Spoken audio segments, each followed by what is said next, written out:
கேலி பண்றீங்களா? ஏன் செயல் இதுதான். அவருக்கோசம் நான் மாத்திக்க முடியாது, எல்லாருக்கும் நான் மாத்திக்க முடியாது. நான் உங்களுக்கோசம் சேஞ்ச் பண்ணிக்க முடியாது. நான் இப்படிதான் பேசுவேன். மக்கள் புரிந்து அதை விட்டுட்டு அதெல்லாம் பார்க்காம நான் உங்களுக்கு அட்வைஸ் கொடுக்குறேன், நீங்க தமிழ்ல இப்படி பேச, எனக்கு யூனிக் இப்படிதான் பேச முடியும். அக்செப்ட் பண்ணுங்க. நீங்க சம்பந்தமே இல்லாம இந்த உறவை கேலி பண்றது இல்லாத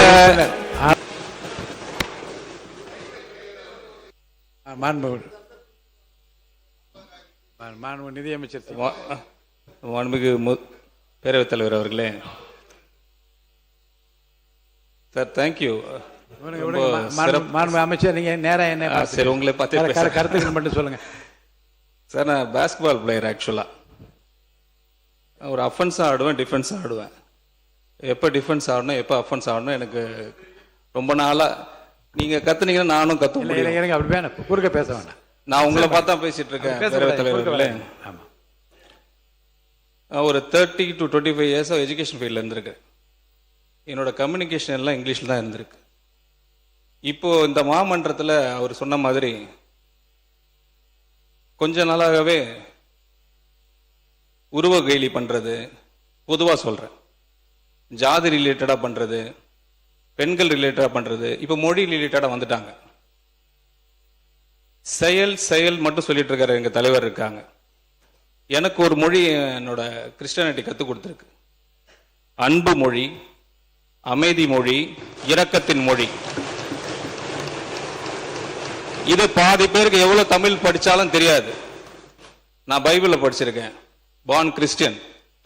உங்களுக்கு அந்த மொழி தான் வேணும்னா நீங்க லோக்சபால உங்களோட மதுரை எம்பியா இருந்தாரு, மினிஸ்டரா இருந்திருக்கிறவர், இது வரைக்கும் 5 வருஷமா மினிஸ்டரா இருந்து 5 வருஷமா அங்க டேர்ம்ல இருந்திருக்காங்க.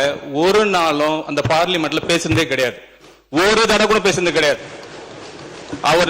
அவரோட தலைவராக மகனா இருந்தார், ஒரு தடவை கூட பேசுனது கிடையாது. நாங்க ட்ரை பண்றோம், நாங்க முயற்சி பண்றோம். நீங்க சம்பந்தமே இல்லாம இந்த உறவை கேலி பண்றது இல்லாத நான் சொல்றது இப்ப நல்லா நோட் பண்ணீங்க. கடந்த 60, 75 நாட்கள்லாம் மாண்புமிகு முதலமைச்சர் அவர்கள் துறை ரீதியாக நிறைய மீட்டிங் வச்சிருக்காங்க. அது ரிலேட்டடா சில ரிஃபார்மேஷன் பண்ணியிருக்கிறோம், நிறைய ரிஃபார்மேஷன் பண்ணியிருக்கிறோம். இப்போ கிட்டத்தட்ட பார்த்தீங்கன்னா ஒரு 70 நாட்கள் முன்னாடி இருந்ததும் இப்போ இருக்கிற நிலைமை என்ட்ரி டிஃபரெண்ட். கிட்டத்தட்ட 15,000 கோடி ரூபாய் ட்ரெஷரிக்கு வந்திருக்கு. 15,000 crores 65 டேஸ்ல மட்டும். இது ஈஸி கிடையாது, இது வெரி ஈஸி கிடையாது. இது because of the entire effort of the ministry. அதை விட்டுட்டு அதெல்லாம் பார்க்காம நான் உங்களுக்கு அட்வைஸ் கொடுக்குறேன், நீங்க தமிழ்ல இப்படி பேச, எனக்கு யூனிக் இப்படிதான் பேச முடியும். அக்செப்ட் பண்ணுங்க. நான் உங்களுக்கோசம் சேஞ்ச் பண்ணிக்க முடியாது. நான் இப்படிதான் பேசுவேன். மக்கள் புரிந்து கொள்ளுகிற வகையில் நீங்கள் நன்றாக தான் பேசினீர்கள். அதோட பிரச்சனை முடித்து அதான் சொல்றேன். மாண்புமிகு பேரவைத் தலைவர் ரொம்ப லைட்டர் வெயின்ல எடுத்துக்கோங்க. இல்ல பெரிய பிரச்சனை கைடன்ஸ் பண்ற மாதிரி பண்ணக்கூடாது. ஏன் செயல் இதுதான். அவருக்கோசம் நான் மாத்திக்க முடியாது, எல்லாருக்கும் நான் மாத்திக்க முடியாது. இல்ல மாண்பு உறுப்பினர் உட்காருங்க. மாண்பு அமைச்சர் கேலி பண்றீங்களா? மாண்பு நிதியமைச்சர் கொஞ்சம் கோவப்படாதீங்க. மாண்பு நிதியமைச்சர் நான் சொல்றேன், மாண்பு நிதியமைச்சர் இல்ல மாண்பு நிதியமைச்சர் நீங்க வந்து இல்ல இத மாண்பு அமைச்சர் உட்காருங்க. மாண்பு உறுப்பினர் உட்காருங்க.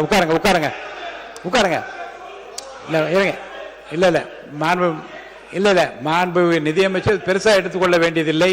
ஒரு லைட்டர் வெயின்ல எடுத்துக்கோங்க. ஒரு சாதாரணமான ஒரு இதா எடுத்துக்கிட்டு கொஞ்சம் இயல்பா கொண்டு போயிடலாம், ஒன்றும் பிரச்சனை இல்லாத. நீங்க மாணவி பொதுப்பணித்திறன் போதும். நான் சொன்ன உங்க விளக்கத்தையும் உங்களுடைய உள்ளம் சொன்னதையும் நீங்க உதட்டிலே சொல்லிவிட்டீர்கள், அது போதும். அது போதுமானது. மாண்புமிகு பேரவைத் தலைவர்களே, அண்ணாவுடைய மொழி இருமொழி கொள்கை. இங்கு யாரையும் தனிப்பட்ட முறையில் விமர்சனம் பண்ண வேண்டிய அவசியம் கிடையாது. அவருடைய பட்ஜெட் உரையை தெளிவாக அக்கவுண்ட் சம்பந்தப்பட்ட ஒவ்வொரு விஷயத்தையும் அவர் தெளிவாக பேசியிருக்காரு. இந்த விஷயம் திமுக ஆட்சியில திரு PT.R. பழனிவேல்ராஜன் அவர்கள் பட்ஜெட்டை தாக்கல் பண்ணும்போதும் நடந்ததுதான். அவர் அமெரிக்கால இருந்து வந்தவர். அக்கௌண்ட்ஸ் படிச்சு வந்தவர். Correct. அவர் தாக்கல் பண்ணும்போதும் வந்தது. இதை வந்து யாரும் அப்பொழுது கேலியோ கிண்டலோ செய்யல. அன்னைக்கு இருந்த எதிர்கட்சியா இருந்த அதிமுகவுக்குமே வந்து எதுவுமே செய்யல. அது ஒவ்வொருத்தருடைய ஒரு மொழி. அது இப்ப அண்ணனை பத்தி சொன்னாங்க. அவரு சென்னைக்காரர் இல்ல, புதுச்சேரிக்காரரு. புதுச்சேரி கடலூர் மொழியை பேசக்கூடியவர். தமிழ் பேசுவார். தமிழை தவிர அவருக்கு எதுவும் தெரியாது. அதுதான் முக்கியம். அதனால சில வார்த்தைகள் நாங்கள் எப்பயுமே மரபுப்படி நீங்க there is action, அதாவது where is action there is action சொல்லுவாங்க. நீங்க சொல்லக்கூடிய வார்த்தைகள் பதில் கொடுக்கிற இடத்துக்கு நாங்க வராமல் உங்களுடைய கருத்துக்களையும் திட்டங்களையும் பாலிசியும் பேசினா பெட்டரா இருக்கும் நாங்க நினைக்கிறோம். ஒரு மாண்புமிகு பேரவைத் தலைவர் அவர்களே, தமிழ் வளர்ச்சித்துறை தலைவம்சத்துறை அமைச்சர் என்ற முறையில் சில விஷயங்களை சொல்லணும். திடீரென நீங்கள் குறுக்கீடு செய்தவுடன் அவர் அறியாமல் ஊடால என்று சொன்னார். அதே போல ஒவ்வொருத்தருக்கும் இயல்பான தமிழ்ல பேசலாம். ஒவ்வொரு வட்டார தமிழ் இருக்கிறது. நெல்லை தமிழ் கொஞ்சம், மதுரை தமிழ் வாழ்வீசும், குமரி தமிழில் அலையாடும், சென்னை தமிழில் உழைக்கும் மக்களின் வேர்வை வாசம் வீசும். அன்பிற்கினிய சகோதரர் வாஞ்சையோடு எனது தமிழை பாராட்டி நிதியமைச்சர் என்னோடு தமிழ் வகுப்பு எடுத்துக்கொள்ள வேண்டும் என்று சொன்னார். அப்படி பார்த்தால் மதிப்பிற்குரிய எதிர்க்கட்சி தலைவர் என்ன சங்க தமிழிலால் பேசுகிறார்? அவரே இயல்பான தமிழில் தான் பேசுகிறார். அப்படி வகுப்புகள் நடத்த வேண்டும் என்றால் நேர்மையான ஒரு நிதி நல்கைக்காக, நேர்மையான ஒரு நிதி பட்ஜெட்டை கூட்டத்திற்காக நிதியமைச்சர் ஒரு வகுப்பு நடத்த வேண்டும். அதில் அனைத்து கட்சி உறுப்பினர்கள் வந்து கலந்து கொள்ள வேண்டும் என்று உங்கள் மூலமாக கேட்டுக்கொள்கிறேன். முக்கியமான செய்தி சொல்லிடுறேன். இருங்க. பொது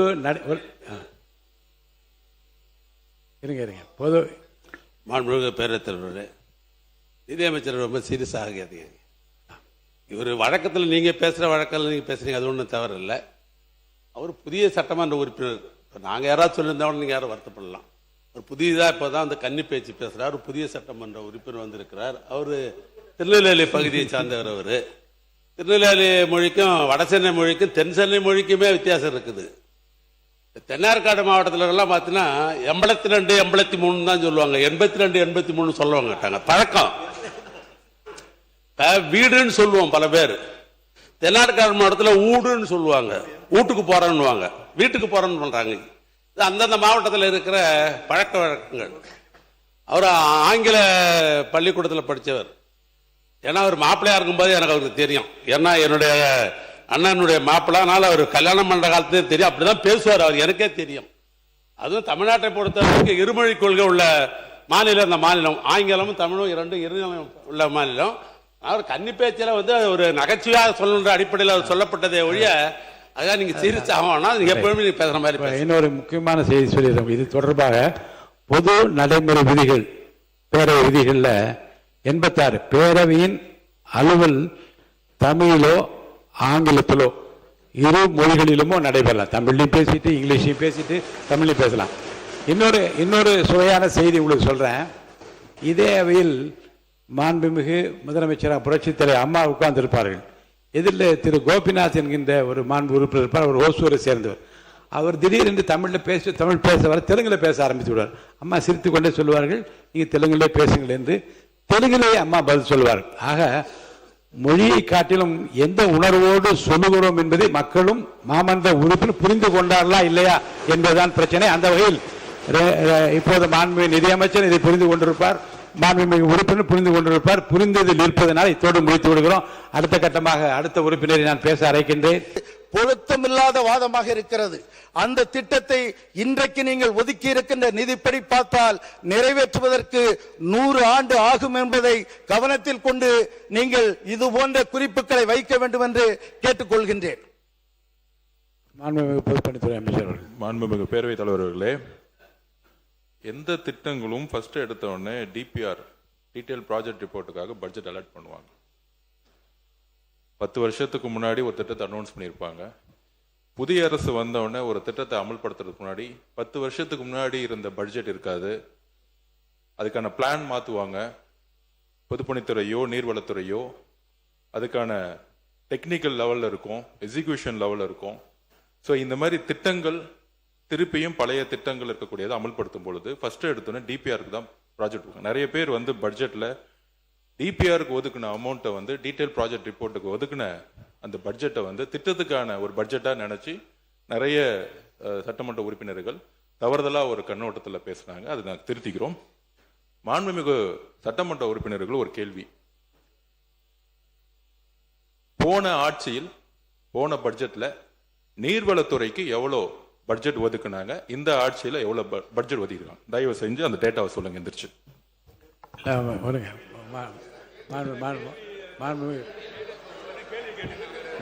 உரிய நேரத்தில் உங்களுக்கு பதில் சொல்லுவோம். ஆனா மாண்புமிகு பொதுப்பணித்துறை அமைச்சருக்கு சொல்றேன், மாண்புமிகு பொதுப்பணித்துறை அமைச்சர்களுக்கு சொல்றேன், நீங்க சொல்ற நான் பேசுறேன். மாண்புமிகு நீர்வளத்துறை அமைச்சர் ஏதாவது சொல்லுங்க. நீர்வளத்துறை அமைச்சர் சொல்லுங்க. இல்ல மாண்புமிகு பேரவைத் தலைவர் அவர்களே, உறுப்பினர் வந்து டேட்டாவோட எல்லாமே வந்து அவர் சொல்றாரு. பட்ஜெட்டு உரையில் வந்து இது மாதிரி நாங்கள் 150 கோடி இதெல்லாம் சொல்றாரு. டிபிஆர்ன்றதை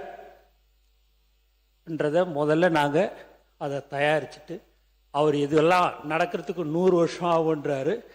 இந்த அரசால எல்லாத்தையும் எங்களால் செய்ய முடியும் என்பதை நாங்கள் கூடிய விரைவில் நிரூபிப்போம் என்பதை தெரிவிச்சுங்க.